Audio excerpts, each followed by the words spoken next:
Hello class 10th। आज हम start करने वाले हैं पहली क्लास में क्लास 10th का क्वाड्रेटिक इक्वेशन चैप्टर नंबर 4। बिना किसी बकवास के चैप्टर को स्टार्ट करते हैं। जैसे कि आपको पता है चैप्टर का नाम क्या है, क्वाड्रेटिक इक्वेशन। क्वाड्रेटिक इक्वेशन ये है आपकी बुक का चैप्टर नंबर 4। ठीक है, क्या होती है क्वाड्रेटिक इक्वेशन, कैसे पाएंगे। इससे पहले आपको पता होगा क्या होता है कांस्टेंट, वेरिएबल, अलजेब्रिक एक्सप्रेशन क्या होता है, डिग्री क्या होती है, मैं अभी आपको समझा दूंगा। पहले आप समझिए कि आखिर क्वाड्रेटिक इक्वेशन का स्टैंडर्ड फॉर्म क्या होता है। Standard form, standard form of quadratic equation कैसे पहचानेंगे कि आखिर दी गई इक्वेशन क्वाड्रेटिक इक्वेशन है या नहीं है। दोस्तों, अगर आपने वेरिएबल ले रखा है x, तो ये कुछ इस प्रकार की होगी, ax² plus bx plus c is equals to 0, जहां पर a की वैल्यू कभी भी 0 नहीं होनी चाहिए। क्यों? क्योंकि अगर हमारा a 0 हो गया तो वही x² को खा जाएगा और ये वाला टर्म हो जाएगा गायब, जिसकी वजह से बचेगा bx प्लस c। तो ये बन जाएगा हमारा लीनियर इक्वेशन। क्या बन जाएगा? Linear equation. तो देखिए, जहां पर a b और c क्या है, ये कांस्टेंट है, कोई भी रियल नंबर्स हैं। अगर कोई भी इक्वेशन ऐसी दिखती है, मतलब जहां पर हमारा x² वाला टर्म आ रहा होगा, x² मतलब जहां पर डिग्री कितनी होगी, 2 होगी, तो उसे हम बोलेंगे क्या, क्वाड्रेटिक इक्वेशन कहेंगे। यहां पर दो चीजें, पहली चीज डिग्री कितनी होनी चाहिए, डिग्री होनी चाहिए 2, साथ ही साथ यहाँ पर इक्वलिटी का साइन जरूर आना चाहिए। अगर इक्वलिटी का साइन नहीं है और वहां पर डिग्री 2, उसे हम क्वाड्रेटिक इक्वेशन नहीं कहेंगे। क्वाड्रेटिक तो होगा बट इक्वेशन नहीं होगी वो।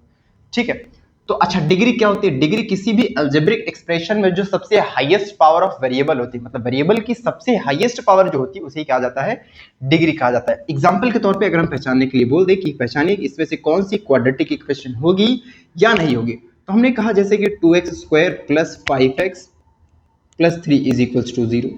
आपने कहा सर ये क्वाड्रेटिक इक्वेशन है। क्यों? हमें दिख रहा है यहाँ पर सर वेरिएबल x का यूज हुआ है और यहाँ पर डिग्री कितनी है, 2 है। डिग्री कितनी है भाई, x की पावर यहाँ पर 1 है और यहाँ पर x है नहीं, मतलब x की पावर 0 है और यहाँ पर x की पावर 2 है, यानी कि डिग्री से कितनी होगी, 2। और जिसकी डिग्री 2 होती है उसे क्या कहते हैं, क्वाड्रेटिक इक्वेशन। लेकिन अभी भी यहाँ पर पूरी बात फाइनल नहीं हुई। यहाँ पर इक्वलिटी का साइन दे रखा है, जी हाँ, यहाँ पर भी इक्वलिटी का साइन दे रखा है, इसका मतलब ये क्वाड्रेटिक इक्वेशन है। लेकिन अगर इसी चीज को मैं कुछ ऐसे लिख दूं, 2x² plus 5x and plus 3, तो क्या यहां पर डिग्री 2 है? आप बोलेंगे यस सर, यहां पर डिग्री हमारी 2 है। लेकिन यहां पर ध्यान से देखिए दोस्तों, यहां पर इक्वलिटी का साइन नहीं लगा हुआ है, जिसकी वजह से इसको हम क्वाड्रेटिक तो बोलेंगे बट ये इक्वेशन नहीं है। तो अगर इक्वेशन नहीं है तो इसको क्या बोलेंगे, हम इसे कहेंगे क्वाड्रेटिक पॉलिनोमियल। क्या बोलेंगे इसे? क्वाड्रेटिक पॉलिनोमियल, जिसके बारे में हम चर्चा कर चुके हैं क्लास 10th के चैप्टर नंबर 2 में। ओके, इसे हम कहेंगे क्वाड्रेटिक पॉलिनोमियल। ठीक है, तो इक्वेशन होने के लिए इक्वलिटी का साइन होना जरूरी है और क्वाड्रेटिक होने के लिए डिग्री का 2 होना जरूरी है। ठीक है, बताने की कोशिश करें कि क्या 5x² minus 3 is equal to 0, क्या ये क्वाड्रेटिक इक्वेशन है? जी हाँ, बिल्कुल है, क्योंकि यहां पर डिग्री कितनी है, 2 है और साइन, इक्वलिटी का साइन भी आया हुआ है, जिसकी वजह से इसको हम क्वाड्रेटिक इक्वेशन की कैटेगरी में रख सकते हैं। ठीक है, बट अगर कुछ ऐसी सिचुएशन हो जाए x plus 4 is equal to 0, तो क्या ये क्वाड्रेटिक इक्वेशन है? नहीं है। क्यों? क्योंकि यहां पर देखिए वेरिएबल x का यूज हुआ है और यहां पर x की डिग्री कितनी है, 1। जो डिग्री क्या हो गई, 1। अब डिग्री होनी क्या चाहिए थी, 2, तभी होता है क्वाड्रेटिक। अगर डिग्री 1 है तो क्या बोलेंगे, इसे हम बोलते हैं लीनियर। क्या बोलेंगे? इसे हम बोलेंगे लीनियर इक्वेशन। ठीक है, तो अभी तक आई थिंक आपको समझ में आ गया होगा कि आखिर क्वाड्रेटिक इक्वेशंस को कैसे पहचाना जाता है। इसके बारे में हम थोड़ी सी चर्चा आपको एक्स्ट्रा नॉलेज दे सकते हैं। जैसे हम अलजेब्रिक एक्सप्रेशंस को कैटेगराइज कर सकते हैं on the behalf of degree and number of terms. जो हमारे अलजेब्रिक एक्सप्रेशंस होते हैं उनको आप 2 कैटेगरीज में डिवाइड कर सकते हैं। पहला on the basis of degree, direct लिखता हूं, on the basis of degree, और दूसरा on the basis of terms. I think आपको टर्म समझ में आता होगा किसे कहते हैं। जिसकी डिग्री बेटा 1 होती है, जिसकी डिग्री 1 होती है उन्हें कहा जाता है लीनियर इक्वेशंस। लीनियर इक्वेशंस कहा जाता है। जिसकी डिग्री 2 हो जाती है उसे कहते हैं क्वाड्रेटिक इक्वेशन। जिसकी डिग्री 3 हो जाती है उसे कहते हैं क्यूबिक इक्वेशन, एंड इसी तरह से जिसकी डिग्री 4 हो जाएगी उसको हम बोलेंगे बाई क्वाड्रेटिक इक्वेशन। ठीक है, अब टर्म्स के भी यहाँ पे बात करेंगे। अगर ऐसा एल्जेब्रिक एक्सप्रेशन या फिर ऐसा इक्वेशन, हाँ यहाँ पर मैंने इक्वेशन टर्म यूज किया है, तो यहाँ पर एक्सप्रेशन का मतलब क्या होगा, इक्वेशन जिसमें इक्वलिटी का साइन आया होगा। इसमें इक्वलिटी का साइन नहीं, लेकिन इनमें इक्वलिटी का साइन आ रहा है। अब टर्म्स की बात करें, ऐसा एल्जेब्रिक एक्सप्रेशन या फिर हाँ ऐसा एल्जेब्रिक एक्सप्रेशन जिसमें नंबर ऑफ टर्म्स कितना हो, एक, जिसमें नंबर ऑफ टर्म्स कितने होते हैं, एक, उसे क्या कहते हैं, मोनोमियल। क्या कहते हैं, मोनोमियल। जिसमें दो होते हैं उसे क्या कहते हैं, बाइनोमियल। जिसमें तीन होते हैं उसे क्या कहते हैं, ट्राइनोमियल। जिसमें चार होते हैं उसे क्या बोलेंगे, क्वाड्रानोमियल।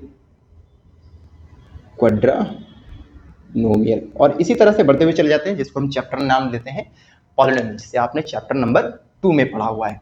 यानी कि अगर हम मोटा मोटा बात करें तो यहाँ पर अलजेब्रिक एक्सप्रेशन लिखने से अच्छा है कि हम यहाँ पर किसकी बात करें, पॉलिनोमियल की। किसकी बात करें, पॉलिनोमियल या फिर क्वाड्रेटिक इक्वेशन की। अच्छा, कंफ्यूज तो नहीं हो रहा, क्वाड्रेटिक इक्वेशन और पॉलिनोमियल अलग अलग चीजें। देखो, अगर मैं ऐसा लिख दूं ax² + bx + c, तो ये है क्वाड्रेटिक पॉलिनोमियल। क्या है, quadratic polynomial on the behalf of degree. यहाँ पर डिग्री इसकी कितनी है, 2 डिग्री है 2, इसलिए इसको बोलेंगे क्वाड्रेटिक। क्या बोलेंगे, क्वाड्रेटिक। ठीक है, अब चूंकि इक्वालिटी का साइन नहीं आया और ये पॉलिनोमियल का स्टैंडर्ड फॉर्म होता है क्वाड्रेटिक पॉलिनोमियल, इसलिए इसको बोलेंगे क्वाड्रेटिक पॉलिनोमियल। लेकिन अगर हम यहां पर बोल दें ax² + bx + c = 0, देखो यहां पर भी डिग्री कितनी हो गई, 2 डिग्री कितनी हो गई, 2। बट ध्यान देने वाली बात है कि यहां पर हमने साइन कौन सा लगा दिया है, इक्वलिटी का, यानी कि ये किसी ना किसी चीज के इक्वल है। तो अगर इसमें इक्वलिटी का साइन आ जाता है तो यही क्वाड्रेटिक पॉलिनोमियल हमारा क्या बन जाता है, क्वाड्रेटिक इक्वेशन। आई होप आपको क्वाड्रेटिक पॉलिनोमियल और क्वाड्रेटिक इक्वेशन में डिफरेंशिएट करना आ गया होगा कि हम कैसे पहचानें कोई पॉलिनोमियल या फिर कोई इक्वेशन। सिंपल सी बात है, इक्वलिटी का साइन आ गया तो इक्वेशन, इक्वलिटी का साइन नहीं आया तो पॉलिनोमियल। और पॉलिनोमियल का स्टैंडर्ड फॉर्म भी आपको याद रखना पड़ेगा, ax² + bx + c। ओके, इसका बहुत बड़ा एक एक्सपेंशन होता है, बट वो आपको जानकारी के लिए, चूंकि हमारे चैप्टर इसमें क्वाड्रेटिक इक्वेशन, तो हम सिर्फ क्वाड्रेटिक इक्वेशन की बात करेंगे। तो एनसीईआरटी में सबसे पहले हम करने वाले हैं एक्सरसाइज। एग्जांपल आप खुद समझ लीजिए, मैं एक्सरसाइज करा देता हूं। एक्सरसाइज 4.1। 4.1 में एक्सरसाइज में क्या कहता है, एक्सरसाइज 4.1, इस एक्सरसाइज में क्वेश्चन नंबर 1 क्या कहता है, check whether the following are quadratic equations. यानी कि हमें इन अलजेब्रिक एक्सप्रेशंस या फिर अलजेब्रिक इक्वेशंस को चेक करके बताना है कि ये आखिर क्वाड्रेटिक इक्वेशन है या नहीं है। तो पहला क्वेश्चन है x + 1 का होल स्क्वायर। पहला क्वेश्चन है x + 1 का होल स्क्वायर = 2 ब्रैकेट में x - 3। अब सबसे पहले हमें इन दोनों को सॉल्व करना है। अब देखिए यहाँ पर अलजेब्रिक आइडेंटिटी लग रही है a + b का होल स्क्वायर। a + b का होल स्क्वायर क्या होता है, a² + b² + 2 * a * b = अब इसको अंदर मल्टीप्लाई करा दीजिए, 2x माइनस प्लस की मल्टीप्लाई, -2 3 जा 6। सॉल्व करिए, x² + 1 + 2x, ये प्लस का है, इधर आएगा तो माइनस का हो जाएगा, माइनस का 2x, और ये माइनस का 6 था, इधर आएगा तो प्लस का 6 = 0। सॉल्व करिए, ये हुआ x² प्लस, अब अलजेब्रिक एक्सप्रेशन लिखना था, देखिए प्लस का 2x और माइनस का 2x, ये हो जाएगा 0। प्लस का 2x और माइनस, एक लाइन याद रखिएगा, अगर सेम वेरिएबल सेम पावर है और कांस्टेंट भी लगे हुए हैं तो ऐसा याद रखिए, एक जैसा जुड़ेगा अलग अलग घटेगा, एक जैसा जुड़ेगा अलग अलग घटेगा। यानी कि अगर साइन अलग अलग है तो घट जाएगा, साइन एक जैसे हैं तो जुड़ जाएगा। तो देखिए साइन अलग अलग है ना, यानी कि घट जाएगा, सब्ट्रैक्ट हो जाएगा, तो प्लस 2x था, माइनस 2x हो गया 0। ये +1 है और ये +6 कितना हो गया, प्लस का 7 = 0। अब हमें बताना है कि ये क्वाड्रेटिक इक्वेशन है या नहीं। तो क्वाड्रेटिक इक्वेशन के लिए हमने दो शर्तें बताई, पहली चीज डिग्री 2 होनी चाहिए, दूसरा इक्वलिटी का साइन आना चाहिए। क्या यहाँ पर डिग्री 2 है, जी हाँ बिल्कुल है, डिग्री यहाँ पर कितनी है, 2 है। क्या यहाँ पर इक्वलिटी का साइन है, बिल्कुल है, yes it is quadratic equation. I hope आपको ये क्वेश्चन करना आ गया होगा। देन उसके बाद में क्वेश्चन नंबर 2 क्वेश्चन क्या है, x² - 2x, x² माइनस का 2x = माइनस का 2 with in the bracket 3 - x। Okay, अब इसको भी सॉल्व कर लेते हैं, देखते हैं। x² माइनस का 2x = माइनस प्लस की मल्टीप्लाई, -2 3 जा 6, माइनस माइनस की मल्टीप्लाई प्लस, 2 को x में मल्टीप्लाई करेंगे 2x हो जाएगा। इन सबको इधर भगा दो, तो ये हो जाएगा एक्स स्क्वायर माइनस का 2x पहले से यहाँ पर था, माइनस का इधर आया प्लस का 6 और ये प्लस का 2x इधर आया माइनस का 2x इज इक्वल टू 0।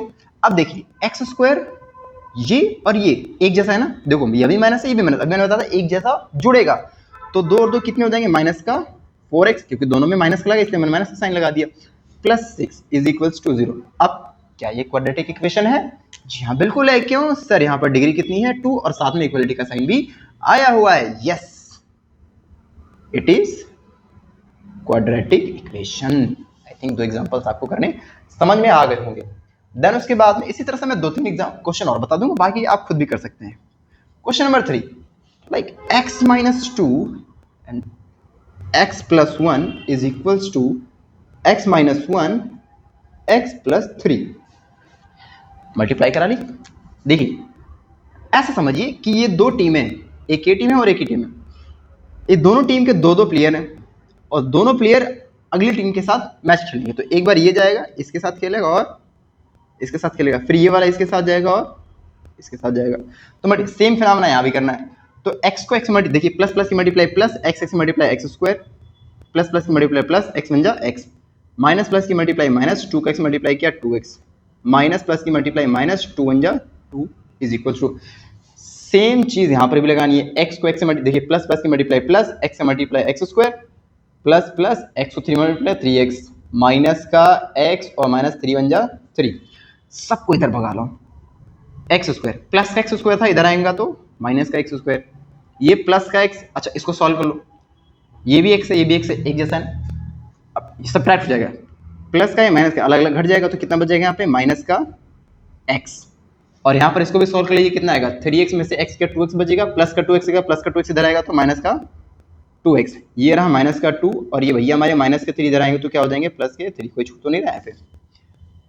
हाँ नहीं छोड़। अब देखिए एक्स स्क्वायर में से एक्स स्क्वायर खत्म हो जाएगा, कुछ नहीं बचेगा और ये जुड़ जाएगा, देखिए एक जैसा है ना, माइनस के भी है माइनस के भी है, तो कितना हो जाएगा माइनस का 3x और ये कितना बचेगा प्लस का 1 इज इक्वल टू 0।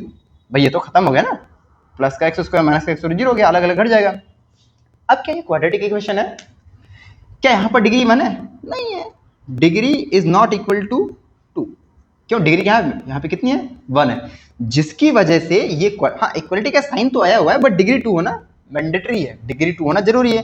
अब डिग्री 2 नहीं है तो no it is not quadratic equation. I think 3 questions आपको समझ में आ गए होंगे और आप चाहें तो आगे के भी क्वेश्चंस आप अपने मन से कर सकते हैं। फिलहाल मैं चाहूंगा 2-3 क्वेश्चंस और करा दो इसके। ओके अगला क्वेश्चन है आपका क्वेश्चन नंबर 4 x माइनस 3 और दूसरा 2x plus 1 is equals to x and x plus 5। Okay question number 4 है, अगर आपको देखना रहा आप बुक में देख लीजिएगा। देखिए x सेम चीज इसमें मल्टीप्लाई करेगा, तो देखिए x का x मल्टीप्लाई करेंगे कितना हो जाएगा 2x स्क्वायर, यहाँ पर 2x है, plus plus multiply plus x बन जा x, माइनस का 3 2 जा 6x, माइनस का 3 बन जा 3 इज इक्वल टू x की मल्टीप्लाई फिर से x स्क्वायर प्लस का 5x, इन सभी को इक्वल के इधर लिया भैया, ये है आपका साइन ऑफ इक्वालिटी, सभी को हमें किधर लाना है लेफ्ट साइड लाना है, स्टैंडर्ड फॉर्म याद है ना।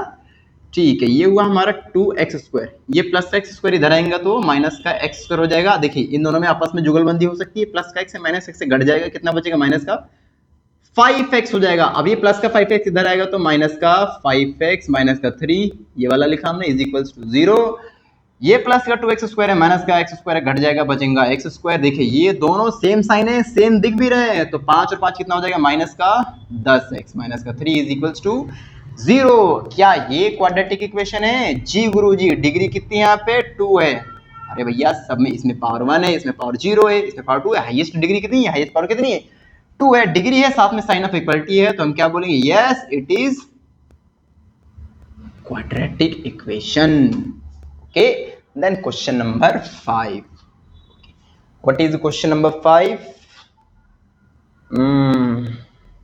ओके अच्छा क्वेश्चन नंबर 5 तो क्वेश्चन नंबर 3 के जैसा है और क्वेश्चन नंबर 6 भी आप कर सकते हो, क्वेश्चन नंबर 1 के जैसा है। 7 वाला में क्यूब आया है तो क्यूब वाला मैं बता देता हूँ। ठीक है मैं क्वेश्चन नंबर 7 आपको बता देता हूँ, बाकी आप खुद से कर लीजिएगा, खुद से भी प्रैक्टिस जरूरी है। क्वेश्चन नंबर क्या है, x प्लस 2 का whole cube and is equals to 2x with in the bracket x square minus 1।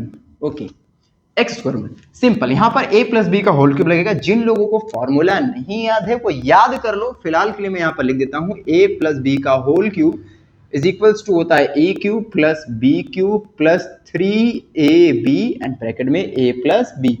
हम बाद में इसका मल्टीप्लाई कर ले, तो यही चीज हमें यहां पर अप्लाई करनी है। ओके, सो समझ रहे ना? तो क्या हो जाएगा, एक्स क्यूब फर्स्ट मतलब a cube plus b cube बोले तो 2 का क्यूब प्लस 3ab ब्रैकेट में a plus B. Okay, I hope समझ में आ गया होगा। अब इसका मल्टीप्लाई इसमें करा लो भैया, 2x क्यूब हो जाएगा क्योंकि पावर 1 है, पावर 2 ऐड कर दोगे, सेम वेरिएबल सेम पावर, तो पावर ऐड हो जाएगी मल्टीप्लाई में, प्लस माइनस की मल्टीप्लाई माइनस 2x बन जा 2x, ये हो गया हमारा x क्यूब प्लस 2 का क्यूब 8 होता है प्लस 3 टू जा 6x हो जाएगा, x plus 2 is equals to 2x cube minus का 2x।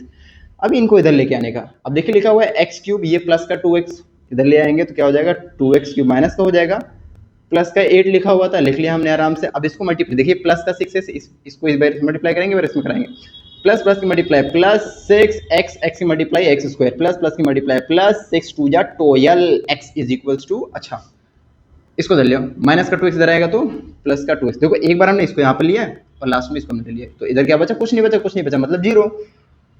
भैया ठीक है, देखो ये सॉल्व हो जाएगा, ये प्लस का है और ये माइनस का, अलग अलग घटेगा। देखो सेम वेरिएबल सेम पावर है ना, थोड़ी देर पहले मैंने बताया सेम वेरिएबल सेम पावर है तो साइन अगर अलग अलग है तो घट जाएगा मतलब सब्ट्रैक्ट हो जाएगा, और साइन अगर एक जैसा है मतलब सिमिलर साइन है तो क्या हो जाएगा, ऐड हो जाएगा। फिर वही बात, एक जैसा जुड़ेगा अलग अलग घटेगा। घटा डालो इसको, कितना बचेगा, देखो 2 सेब में से 1 सेब गया, कितना बचा, 1 सेब है ना, वो भी माइनस का, प्लस 8 ऐसे लिख लो चुपचाप, कोई दिक्कत नहीं, एक्स स्क्वायर भी लिख लो 6x स्क्वायर। इन दोनों में कुछ जुगलबंदी हो सकती है, बिल्कुल हो सकती है, क्यों, सेम वेरिएबल सेम पावर है तो 12, अच्छा सेम साइन भी है तो एक जैसा जुड़ेगा, 12 2 कितना हो जाएगा प्लस का 14x इज इक्वल टू 0। इसको एक ऑर्डर में ले डालो, वरना ऐसे भी कर सकते थे, माइनस का एक्स क्यूब सबसे बड़ी पावर फिर उससे छोटी पावर प्लस का 6। अच्छा, जब इक्वल के उधर या फिर इक्वल के इधर लाओगे साइन तभी चेंज होगा, अदरवाइज चेंज नहीं होगा, क्योंकि हम इक्वल के इधर ही टर्म्स को आगे पीछे कर सकते हैं, that is the property of commutativity.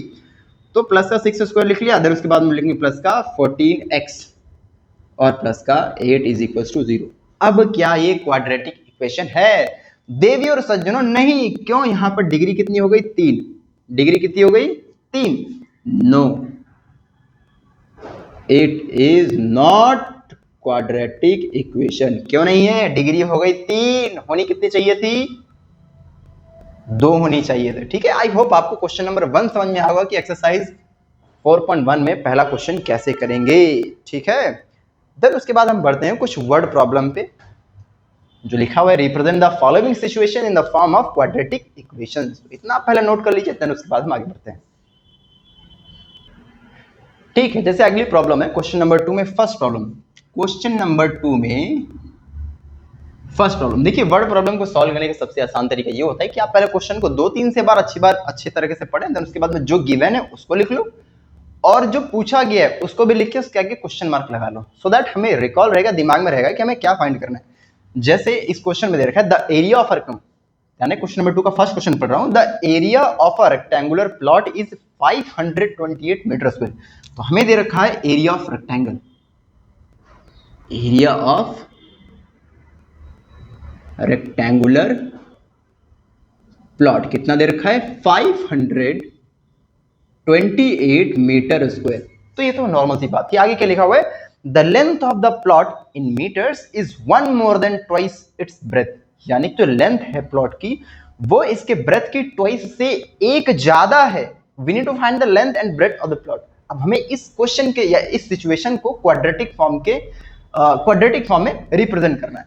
तो देखिए आप समझिए, मान लेते हैं ये क्या है, हमारा रेक्टेंगुलर प्लॉट है जिसका एरिया कितना है 528 मीटर स्क्वायर। अब जरा क्वेश्चन की अगली लाइन पढ़िए ध्यान से, the length of the plot is 1 more then the twice its breath. जब कोई चीज किसी अदर वेरिएबल के फॉर्म में दी होती है तो हमेशा वो चीज पहले रिलेट करो जिसके टर्म्स में दे रखी है। जैसे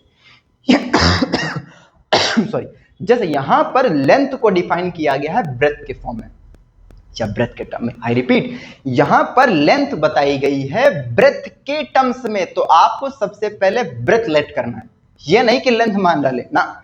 आपने लेंथ अगर लेट कर ली तो क्वेश्चन हो जाएगा गलत। I repeat, the length of the plot is 1 more then the twice its breadth, यानी कि लेंथ ब्रेथ के टर्म्स में दी गई है, तो सबसे पहले आपको क्या लेट करना है, ब्रेथ। लेट ब्रेथ, मान लिया ब्रेथ कितनी है, x मीटर, कितनी है, x मीटर है। अब लेंथ कितनी आएगी, लेंथ आपसे बोला है length is 1 more then the twice its breath, 1 more than twice of its breath. I hope समझ में आ गया होगा। लेंथ कितनी है, लेंथ बोला है 1 more than twice of breadth, ये हो गई हमारी लेंथ। अब we need to find the length. अगर हमें लेंथ और ब्रेथ फाइंड करना है तो इस सिचुएशन को हमें किसके फॉर्म में लिखना है, क्वाड्रेटिक इक्वेशन के फॉर्म में। अब यहां पर आपको मेन चीज जो दे रखी है, मेन चीज वो है एरिया ऑफ रेक्टेंगल। आप में से कितने लोग हैं जिनको रेक्टेंगल का एरिया का फॉर्मूला नहीं पता, सिंपल सी बात है। Area of rectangle is equals to कितना होता है, length into breadth, simple. Length into area of rectangle कितना दे रखा है, लेंथ सॉरी हाँ, एरिया ऑफ रेक्टेंगल कितना दे रखा है 528 इज इक्वल्स टू लेंथ कितनी है बेटा 1 + 2x, ब्रेथ कितनी है हमारी x।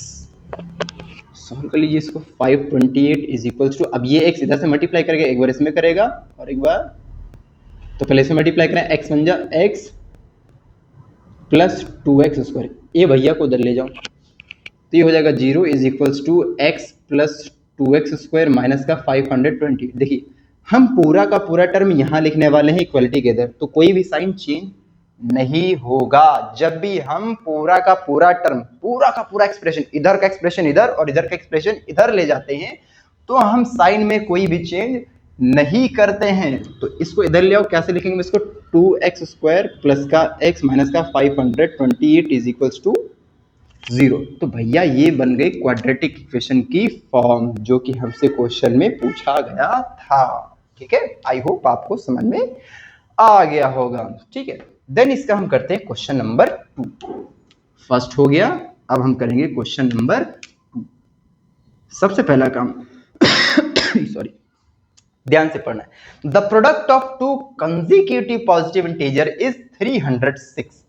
Find, we need to find the integers, हमें इंटीजर्स फाइंड करना। तो पहली चीज बोला है कोई दो पॉजिटिव कंसेक्यूटिव। अच्छा, कंसेक्यूटिव का मतलब क्या होता है, कंसेक्यूटिव का मतलब होता है लगातार। जैसे 2 के बाद 3 आएगा तो 2 और 3 आर कंसेक्यूटिव।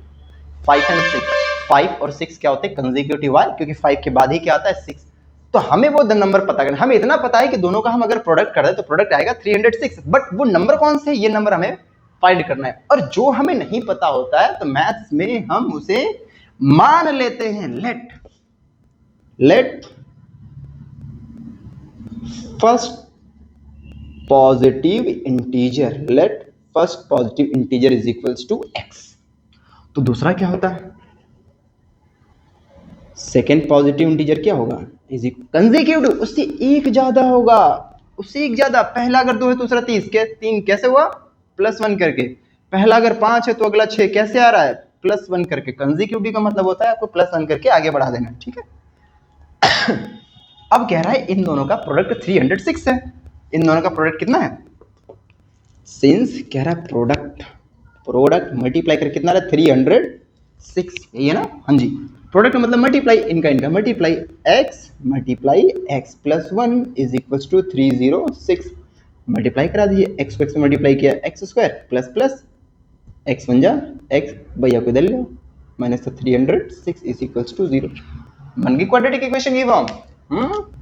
अब अगर हमें वो नंबर भी पता करने होते तो हम यहाँ पर x और y मतलब x की वैल्यू फाइंड कर लेते, जिसको हम सीखेंगे अगले टॉपिक में कि कैसे हम आखिर क्वाड्रेटिक इक्वेशन को सॉल्व करते हैं। उनके भी अलग अलग मेथड्स होते हैं। ठीक है, तो क्वेश्चन नंबर 1 और 2 हो गया आपका। अब हम सिखाएंगे आपको क्वेश्चन नंबर 3 कैसे करना। तब तक आप इन लोग को नोट कर लीजिए। क्वेश्चन नंबर 3 ध्यान से समझिए। क्वेश्चन नंबर 2 बहुत इंपॉर्टेंट क्वेश्चन है, क्वेश्चन नंबर 3 और 4 वाला। ठीक है, 3 में क्या कह रहा है कि Rohan's mother is 26 year older than him, Rohan की माँ रोहन से 26 ईयर ओल्ड है। रोहन की माँ रोहन से 26 ईयर ओल्ड है। दिमाग में ये मत लेना रोहन की उम्र ज्यादा होगी, मम्मी की कम होगी। अंडरस्टूड सी बात है, मम्मी की उम्र ज्यादा होगी। एंड आगे लिखा हुआ है the product of their edges in years 3 years from now will be 360। मतलब आज से अगर 10 साल बाद, सॉरी 3 साल बाद उन दोनों की एजेस का हम प्रोडक्ट लेते हैं तो कितना आएगा 360। व्हाट वुड बी द हाँ we would like to find the Rohan's present age. तो जो हमसे पूछा गया उसी को मान लेना है। लेट, अच्छा रोहन की मदर की एज रोहन से 26 ईयर ज्यादा है। हमें रोहन की मदर की एज रोहन के टर्म्स में दे रखी है। हमें रोहन की मदर की एज रोहन के टर्म्स में दे रखी है, तो हमें मानना है रोहन की एज। ठीक है, हमें मानना है रोहन की, जैसे यहां पर हमने आपको समझाया था। लेट रोहन्स हाँ हमेशा प्रेजेंट एज मानना। Let Rohan's present age is equals to x years. Okay, तो उसकी मदर की एज क्या होगी, his and his mother's age. तो मदर की एज क्या होगी, रोहन से 26 ज्यादा है तो x में 26 ऐड कर देंगे। क्या कर देंगे, ऐड कर देंगे। अब बोल रहे हैं अगर अब से 3 साल बाद देखेंगे, आफ्टर 3 years, आफ्टर 3। एक बात बताइए 3 साल बाद रोहन की एज क्या हो जाएगी, रोहन्स एज। ऐसे समझिए रोहन अगर अभी 10 साल का है तो 3 साल बाद कितने का हो जाएगा 13, और मम्मी 26। क्या मम्मी संतूर से नहाती है भैया, मम्मी की एज भी तो बढ़ेगी। अगर रोहन की एज अभी 10 है बाद में 13, तो मम्मी अगर अभी 26 है तो मम्मी भी बाद में कितनी हो जाएंगी 29 की। 3 उनमें भी जुड़े, उनकी उम्र भी बढ़ रही है। ठीक है, तो रोहन की एज अगर अभी x थी तो अब कितनी हो जाएगी x प्लस 3 बढ़ेगी। अच्छा पहले की बात करते तो माइनस कर देते। मदर्स एज कितनी होगी, mother's age is equals to x plus 26 पहले थी, 3 साल और जुड़ जाएगी, कितनी हो जाएगी अब x प्लस 29, x प्लस 29। अब इसके बाद ही कंडीशन बोल रहा है अगर आपसे 3 साल बाद उन दोनों का प्रोडक्ट करा देते हैं एज का तो मल्टीप्लाई 360 आ जाता है according to question. According to question में बोला है दोनों का प्रोडक्ट करा देना है। दोनों का प्रोडक्ट मतलब 3 साल बाद वाली, इनका और इनका। x प्लस 3 प्रोडक्ट या multiply x plus 29 is equal to कितना रहा है 360। मल्टीप्लाई कर लो। ऐसे सिचुएशन थोड़ी देर पहले आपको सिखाया था मैंने। ये 2 प्लेयर हैं, इनके साथ मल्टी खेलेंगे पहले, फिर ये वाला प्लेयर इनके साथ एक बार खेलेगा। ठीक है, तो x को x से मल्टीप्लाई, अरे यार x को इससे मल्टीप्लाई कराओ, फिर इससे, इसको इससे, फिर इससे, तो x से मल्टीप्लाई करेगा x स्क्वायर हो जाएगा, प्लस प्लस प्लस x का 20 मल्टीप्लाई करेंगे 29x, प्लस प्लस की मल्टीप्लाई प्लस, और 3 को मल्टीप्लाई करेंगे 3। बहुत सुरीला खांसता हूं मैं।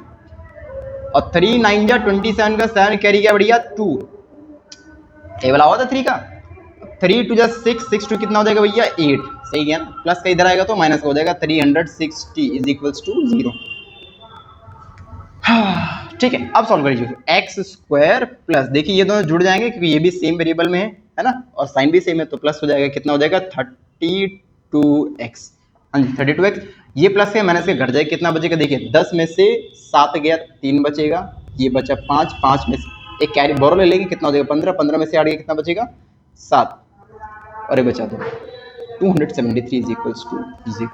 तो ये हो गई आपकी वो सिचुएशन जहां पर आपको इन दोनों की प्रेजेंट एज फाइंड कर सकते हैं। ठीक है, और देखिए एक्स स्क्वायर भी है, मतलब एक क्वाड्रेटिक इक्वेशन भी हमने बना दी। आई थिंक आपको ये क्वेश्चन अच्छे से समझ में आ गया होगा। एक बार फिर से मैं रिपीट कर देता हूँ। लिखा हुआ था Rohan's mother is 26 year older than him. Rohan की माँ उससे 26 साल बड़ी है। ये प्रेजेंट की बात हो रही है, तो प्रेजेंट पे हमने मान लिया कि रोहन की एज कितनी है 6 ईयर्स है, सॉरी x ईयर्स है, तो बाय डिफॉल्ट उसकी मदर की एज कितनी हो जाएगी x प्लस 26। रोहन की एज ही क्यों मानी, क्योंकि रोहन की मदर की एज रोहन के टर्म्स में दे रखी थी, तो हमने पहले रोहन की मान ली, देन उसकी मदर की आगे कर ली। फिर कह रहा after the product of their edges 3 years from now, अब से 3 साल बाद उनकी एजेस का प्रोडक्ट कितना हो रहा है 360। 3 साल बाद उनकी एज कितनी हो जाएगी, रोहन की एज x+3 हो जाएगी भैया, 3 साल ऐड हो जाएगी, और मदर की एज कितनी हो जाएगी x+29, क्यों 26 में 3 ऐड कर दिया हमने, ठीक है। अब कह रहा था प्रोडक्ट कितना हो रहा है 360, देन दोनों की हमने करा लिया प्रोडक्ट, तो आंसर कितना रहा था 360, इसको हमने सॉल्व कर लिया तो आंसर क्या आ गया ये, ठीक है। देन लास्ट क्वेश्चन हमारा बचता है क्वेश्चन नंबर 4, और इसको इंपॉर्टेंट कैटेगरी में लगा लीजिएगा, ये क्वेश्चन इंपॉर्टेंट है। Question number 4, sorry, a train travels a distance of 480 km at a uniform speed. I repeat, a train travels a distance of 480 km at a uniform speed if the speed had been 8 km per hour less. अगर speed कितनी होती 8 km per hour less होती, then it would have taken 3 hours more to cover the same distance. मतलब अगर इसकी speed 8 kilometre पर hours कम होती तो ये सेम डिस्टेंस को कवर करने में 3 आवर्स ज्यादा लेती। We need to find the speed of the train, हमें क्या पता करना है, ट्रेन की स्पीड पता करना है। तो पहले जो आपको गिवन है आप वो अच्छे से लिखो। अ train travels a distance of 480 kilometre eight uniform speed, तो ये हमें क्या दे रखी है, डिस्टेंस दे रखी है। तो डिस्टेंस हमें कितनी दे रखी है, डिस्टेंस दे रखी है 480 किलोमीटर, ठीक है। कह रहा है इफ द स्पीड, अच्छा यूनिफॉर्म स्पीड भी दे रखी है, if the speed had been 8 kilometre पर लेस, तो हमें उसकी स्पीड भी माननी पड़ेगी। लेट, हमें नहीं पता कितनी स्पीड से जा रही है, बस इतना दे रखा है अगर 8 किलोमीटर पर आवर की स्पीड कम होती तो वो 3 घंटे देर में पहुंचती, लेट हो जाती है ना। तो लेस क्यों करना, लेट करना भैया। Let the speed of train, मान लेते हैं ट्रेन की स्पीड कितनी थी x किलोमीटर पर आवर। अब यहां पर आपको दो चीजें ध्यान में रखनी है। पहली चीज ये कि आपको डिस्टेंस गिवन है और स्पीड आपने मानी है, डिस्टेंस गिवन है और स्पीड आपने मानी है, और आपको क्वेश्चन में दे रखा है 3 आवर्स मोर, 3 आवर्स मोर, यानी कि आपको पता करना है टाइम। क्या पता करना है, टाइम। तो आपको डिस्टेंस, स्पीड और टाइम में किसका रिलेशन पता होना चाहिए, टाइम का। टाइम इज इक्वल्स टू होता है, time is equal to distance upon speed, distance upon speed. अब यहां से समझिए, sorry, first situation and second situation. First situation ये कि जब डिस्टेंस कितनी थी 480, स्पीड कितनी थी x किलोमीटर पर आवर, तो मान लेते हैं टाइम कितना लगा t1, कितना लगा t1, समझ सकते हैं टाइम कितना लगा t1। अब डिस्टेंस सेम है, क्वेश्चन में बोला है डिस्टेंस सेम है, लेकिन स्पीड कितनी हो गई 8 किलोमीटर पर आवर कम हो गई। मतलब अगर वो x जा रही थी तो अब उसमें से 8 हो जाएगा माइनस, समझे ना, ठीक है। तो ये बचा हमारा, ये जो टाइम आएगा वो क्या होगा हमारा t2, भैया टाइम का रिलेशन था ना ये वाला। ठीक है, अब कह रहा है यहां पर 3 घंटे ज्यादा ले ली, मतलब यहां पर टाइम ज्यादा लगा होगा, तो ज्यादा टाइम में से कम टाइम घटा देंगे तो कितना आएगा 3। So according to question, so t2 minus t1 is equal to कितना दे रखा है 3 आवर्स। समझ में आया, t2 माइनस t1 कितना दे रखा है 3 आवर्स। सिंपल, t2 की वैल्यू रख दो कितनी, ये वाली, t1 की वैल्यू रख डालो। क्या मैं उधर का साफ कर दूं अगर आपकी इजाजत हो, ठीक है, नोट तो कर ही लिया होगा। ओके भैया, लीजिए यहां तक हमने कर दिया साफ, इतने में हो जाएगा हमारा काम। ओके, t2 की value 480 upon x minus 8 minus ये लिखा है 480 upon x is equals to दे रखा भैया 3, कितना दे रखा 3। दो तरीके हैं, या तो 480 को कॉमन लेके 3 से काट दो, काम थोड़ा आसान हो जाएगा। चलो वही काम कर ले समझदारी वाला। भाई हम 480 को कॉमन ले रहे हैं, 480 को हमने ले लिया कॉमन, तो यहाँ बचेगा, ऊपर बचेगा 1 अपॉन x माइनस 8 माइनस यहाँ पे बचेगा 1 अपॉन x। कितने लोगों को कॉमन नहीं लेना आता है, कमेंट करके बताओ तो जरा। देखो ये मल्टीप्लाई में लिखा हुआ है, ये इसको काट खाएगा, 3 1 जा 3, 3 1 जा 3, 3 6 जा 18, 0 हो जाएगा, ठीक है। तो ये हो गया 160। इनका ले मारो एलसीएम, क्या ले मारो एलसीएम। देखो एकदम अलग अलग होता है तो उनका मल्टीप्लाई करा लो, x माइनस 8 मल्टीप्लाई x, ठीक, ऊपर की कहानी इसको इसमें मल्टीप्लाई करा दो और इसको इसमें, देखो ये से मल्टीप्लाई करा, बन जा एक्स माइनस लगा और ये दोनों मल्टीप्लाई करूंगा इसमें x माइनस 8। आई होप समझ में आ गया होगा। इधर आया है क्या, 1 बचा हुआ है, इसको रोके रहो, हमारा 160 भैया रुका हुआ है। ब्रैकेट ओपन कर दो, अच्छा देखो यहीं पे कर देता हूँ, ब्रैकेट के लेफ्ट साइड में माइनस लगा हुआ है तो ब्रैकेट जब हटेगा तो ये प्लस माइनस हो जाएगा और ये माइनस वाला क्या हो जाएगा प्लस। ब्रैकेट हटा दिया मैंने, देखो ये दोनों सब्ट्रैक्ट हो जाएंगे ना, ये दोनों क्या हो जाएंगे सब्ट्रैक्ट, तो बचेगा सिर्फ 8, क्या बचेगा 8 अपॉन x माइनस 8 और ये बचा x। अब ये ब्रैकेट हटा सकते हैं, मल्टीप्लाई इज इक्वल टू क्या लिखा हुआ है ये -1। ठीक है, अगर यहाँ पे थोड़ा सा कंफ्यूजन हो रहा है तो वीडियो को थोड़ा सा एक बार पॉज करके पीछे करके देख सकते हो। इसको उधर भेज दो और इनको कर लो मल्टीप्लाई, भैया 8 का 0 मल्टीप्लाई करेंगे 0, 8 6 जा 16, ये कितना होता है, मल्टीप्लाई करा लो, काउंटेबल पड़े, 8 6 जा 48, कैरी गया 4, 8 1 जा 4, 128, आलसी लोग हैं हम लोग। ठीक है, इज इक्वल टू इसको उधर ले जाओ, x को x मल्टीप्लाई करोगे एक्स स्क्वायर माइनस का 8x, ये सब उधर भगा दो, एक्स स्क्वायर माइनस का 8x प्लस उधर जाएगा माइनस का 1280। ठीक है, क्या हम लोगों ने मल्टीप्लाई सही किया है, सही है, ओके। अब इस पूरे को दे लियो, थोड़ी देर पहले बताया था कर सकते हो ऐसा, माइनस का 8x माइनस का 1280 इज इक्वल्स टू 0। ठीक है, तो ये वो सिचुएशन है जहां से आप ट्रेन की स्पीड फाइंड कर सकते हो। और ये क्वाड्रेटिक इक्वेशन भी है, क्यों, यहाँ पर x की पावर कितनी आ गई है लल्ला, 2 आ गई है। हर जगह देखो पावर कितनी आई है, 2। क्वेश्चन भी तो ये कहा था कि represent the following situation in the form of quadratic equation. ठीक है, तो आई होप आपको ये वीडियो लेक्चर अच्छा लगा होगा और आपके एग्जाम में अच्छी खासी हेल्प हो जाएगी। ठीक है, तो मिलते हैं अगले वीडियो में, तब तक के लिए टाटा बाय बाय।